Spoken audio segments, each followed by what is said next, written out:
Hi class, welcome to Accessibility Basics. My name is Travis Lee. I'm the Disabilities and Computing Program Coordinator here at UCLA. In this class, you're going to be learning some of the tips and tricks and best practices to make your website or document more accessible to people with a wide range of disabilities. But before I talk to you about the best practices and tips and tricks, I want to start the class off with a question.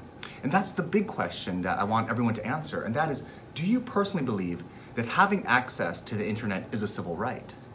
And how you answer this question will determine your success in accessibility. For accessibility is not just a series of tips and tricks and best practices. Accessibility is a belief system that all people, regardless of disability, are entitled equal access to jobs, to education, and to online content. That is the big picture.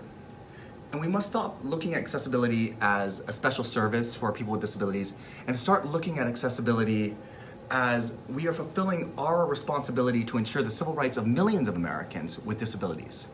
My goal in this training is really to empower the students, staff, and faculty at UCLA with disabilities through inclusive design. So some of the learning objectives for this class are as follows. So by the end of this training, you should be able to describe what accessibility is, why accessibility is important. You'll be able to define some of the big laws around accessibility, some of the guidances around accessibility. You'll be able to use proper alt text and alt attributes to describe images in both your documents and websites.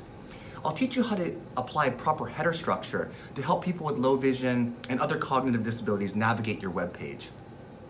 We're going to learn to use proper styles, and hopefully you'll start avoiding using inline styling.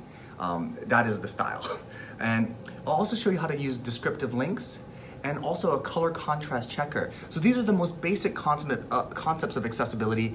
I believe that if you finish this class, you'll be able to get your document or website about 75% accessible. And if you follow these best practices the rest of your life, this will be really helpful to so many people on this campus with disabilities.